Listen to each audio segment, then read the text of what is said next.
Bismillahirrahmanirrahim. Assalamualaikum warahmatullahi wabarakatuh. Perkenalkan, nama saya Arka Damayanti. Nah, pada kesempatan kali ini teman-teman, kita akan bersama-sama membahas tentang kurs atau yang biasa kita kenal dengan sebutan nilai tukar. Kira-kira kalau misalnya teman-teman mendengar istilah kurs, apa yang langsung terlintas di benak teman-teman? Pasti ini ya. Ya, uang kartal atau uang kertas ini adalah uang yang kita gunakan untuk bertransaksi. Teman-teman mau beli sayur, teman-teman mau beli perabotan rumah tangga, peralatan ini dan itu, teman-teman membutuhkan uang. Update terkini perihal kurs rupiah itu mencapai 16.413 per dolar Amerika Serikat. Kalau kita telah rupiah mengalami pelemahan ya terhadap dolar. Waktu itu 14.000 dan sekarang anjlok sampai 16.000, apalagi dengan adanya kasus corona pada saat ini. Nah, mungkin teman-teman berpikir kenapa selalu melemah gitu. Terus yang punya hak monopoli untuk menciptakan uang kartal ini adalah Bank Indonesia. Kira-kira kenapa Bank Indonesia punya hak untuk menciptakan uang kartal ini? Dan benarkah BI itu miliknya rakyat Indonesia? Ataukah BI ya hanya sebuah konspirasi dengan mengatasnamakan demokrasi? Mari kita ulik sejarah perbankan di dunia. Jadi siapakah pemilik bank sentral di dunia? Jadi rahasia umum lagi bahwasanya memang seluruh bank sentral yang ada di dunia ini kepemilikannya adalah private. Jadi mereka diberikan hak monopoli untuk menciptakan uang. Bisa dikatakan bahwasanya seluruh bank sentral yang ada di dunia ini, mereka semua hanya berlabel nasionalis, tapi kepemilikannya adalah private. For example, Shanghai dan Hong Kong Bank bukan merupakan milik rakyat Hong Kong, tetapi milik Castle. Begitu pula juga National Bank of Morocco atau National Bank of Egypt.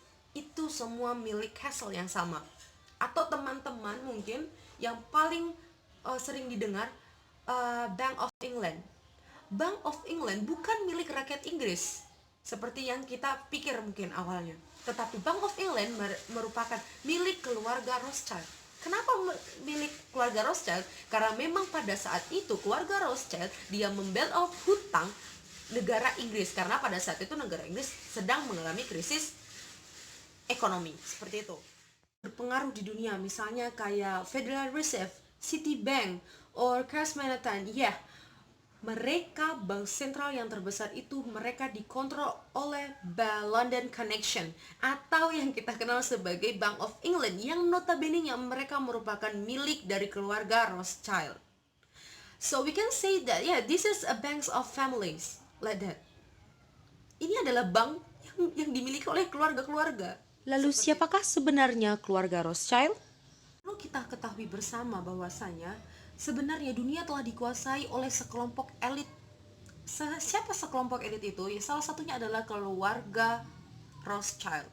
Ya, keluarga keturunan Yahudi Jerman ini mereka melangkahi segala aturan yang ada untuk menggenggam dunia di telapak tangan mereka. Nah, di bidang perbankan internasional, siapa yang tidak mengenal keluarga Rothschild ini? Terlebih lagi keluarga Rockefeller. Salah satunya adalah David Rockefeller.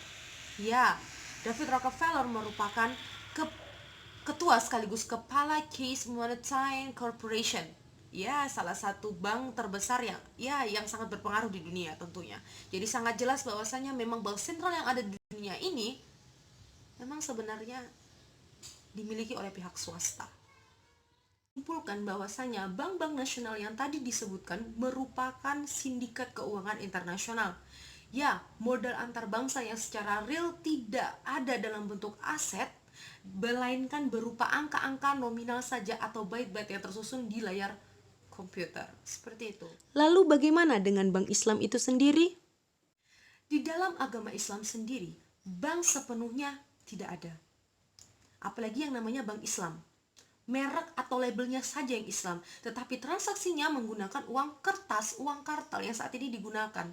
Padahal di dalam Islam sendiri, Transaksi yang digunakan itu menggunakan emas atau biasa kita sebut dengan dinar. Seperti lagi obligasi, ya teman-teman mengerti dengan obligasi. Obligasi itu kertas beli kertas. Bagaimana kita melakukan transaksi, bagaimana kita memperjualbelikan sesuatu yang tidak jelas bentuk asetnya. Nah, siapa yang menemukan sistem perbankan seperti ini? Yaitu Rothschild dan Rockefeller yang saat ini merupakan pemegang saham terbesar di Bank Devisa New York yang saat ini berada di Wall Street, Amerika. Lalu bagaimanakah dengan negara kita? Milik siapakah Bank Indonesia? Nah, untuk menjawab pertanyaan tersebut, mari kita coba flashback ke belakang tentang asal-muasal bank sentral di Indonesia. Berikut di antaranya. Pertama, Indonesia merdeka, para pendiri langsung menetapkan BNI sebagai bank sentral di Indonesia ketika tahun 1946. Nah, setelah itu juga ditetapkan juga uang ORI, uang Republik Indonesia sebagai uang kertas pertama di Indonesia. Tahukah teman-teman bahwa 10 rupiah uang ORI itu didukung oleh 2 gram emas? Nah, sehingga ini memberikan indikasi bahwasanya setiap 1 rupiah uang ORI itu bernilai 1/5 gram emas. yang kedua, Para petinggi negara Indonesia menyatakan kemerdekaannya, namun pemerintah kolonial Belanda tidak mengakuinya, dan kemudian terjadilah perundingan yang dinamakan KMB, Konferensi Meja Bundar. Kemudian disepakati 3 kesepakatan. Yang pertama, pada saat itu BNI yang merupakan Bank Sentral Indonesia diberhentikan dan digantikan dengan The Javas Bank yang kemudian beralih nama menjadi BI sampai saat ini. Dan yang kedua, uang ORI yang menjadi uang kertas pertama Republik Indonesia itu diberhentikan dan kemudian digantikan dengan uang rupiah. Dan yang ketiga, hutang pemerintah Hindia Belanda sebesar 4 miliar US dollar itu beralih ke negara Indonesia dan menjadi dosa bawaan hingga sampai saat ini.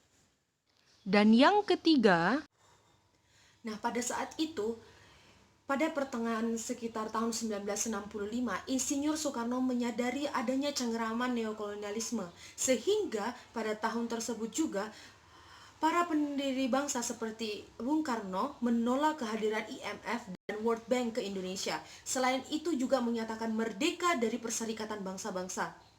Tak hanya itu, Presiden Insinyur Soekarno juga melakukan nasionalisasi terhadap perusahaan-perusahaan asing seperti Inggris, Amerika, dan Malaysia. Tapi semua yang dilakukan oleh Presiden Insinyur Soekarno tersebut harus dibayar mahal. Dan pada saat itu juga, pada tahun 1967, Insinyur Soekarno harus enyah dari Republik Indonesia ini dan kemudian kedudukannya digantikan oleh Presiden kedua kita yaitu Insinyur Soeharto. Teman-teman, enyahnya Bung Karno dari RI membuat cengkraman neokolonialisme semakin kokoh di Indonesia. Hal yang pertama dilakukan oleh Presiden kedua kita adalah mengundang IMF dan World Bank kembali ke Indonesia dan menyatakan tunduk kepada PBB. Tahukah teman-teman, PBB sangat erat kaitannya dengan keluarga Rockefeller, keluarga pembisnis minyak bumi yang merupakan sosok di balik masuknya perusahaan multinasional seperti Freeport. disinilah puncaknya.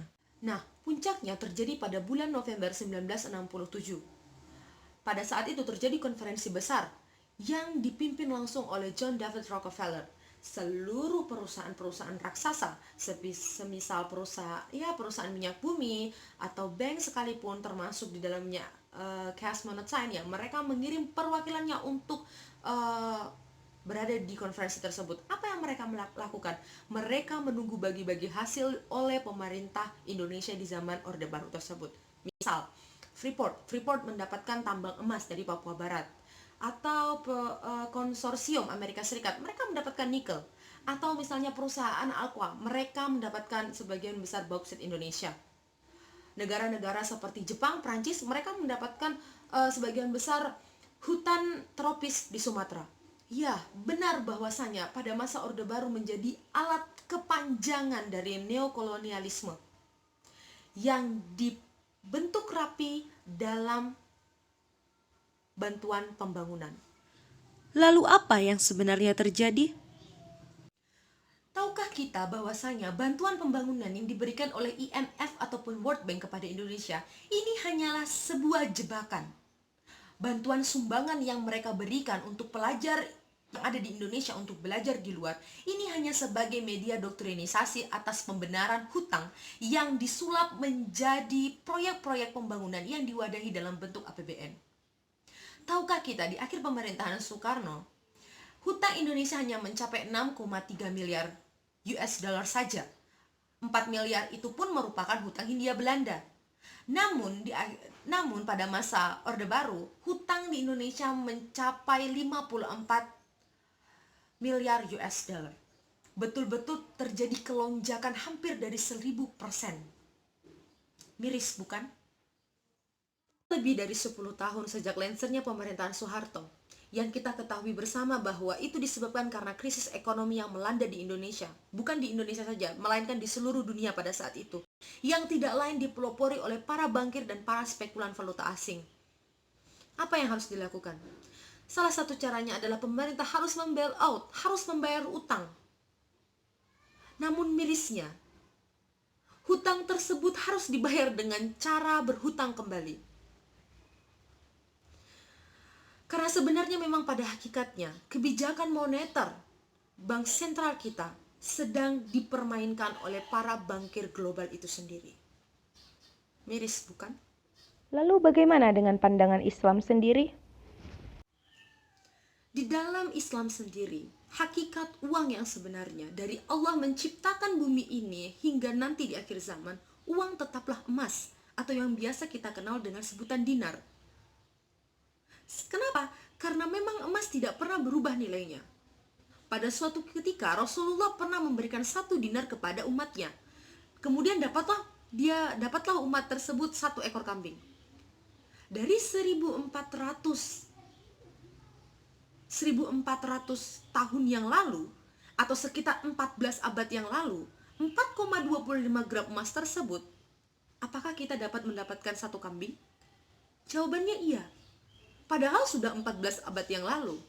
Tapi memang pada kenyataannya, emas memang tidak mengalami penurunan, tidak mengalami inflasi. Bandingkan dengan uang kartal, apalagi yang ada di Indonesia baru-baru ini. Berbeda jauh, bukan? Bukankah ketika suatu negara ingin mencetak uang, ada devisa emasnya? Lalu yang dijadikan pertanyaan sekarang, yang mana sebenarnya uang? Uang kartal yang selama ini kita gunakan untuk bertransaksi, atau uang emas? Dari video penjelasan ini, pasti teman-teman sudah bisa mengambil kesimpulan. Ya, uang kartal sebenarnya hanya mewakili uang emas saja. Uang yang sebenarnya adalah uang emas. Karena memang pada awalnya uang kartal merupakan surat hutang yang nantinya akan dipertukarkan dengan emas.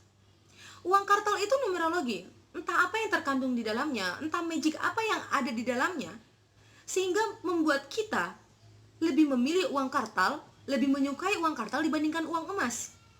Seolah-olah uang kartal itu memiliki nilai lebih dibandingkan uang emas. Padahal jelas di dalam Islam bahwa alat transaksi yang dapat menilai harga atau barang itu adalah uang emas. Menutup video ini, pertanyaan sederhana muncul. Lalu di manakah emas sekarang? Tentunya emas sekarang berada di tangan bankir. Inilah pentingnya kita mengetahui sejarah. Dengan sejarah kita paham dan kita mengetahui hakikat kebenaran yang ada. Inilah video yang dapat saya sampaikan. Tak lupa pula kita berdoa agar pandemi yang sedang mewabah lekas mereda. Berbaiklah semesta. Keep healthy and then forgive me when I make a mistake. Wassalamualaikum warahmatullahi wabarakatuh.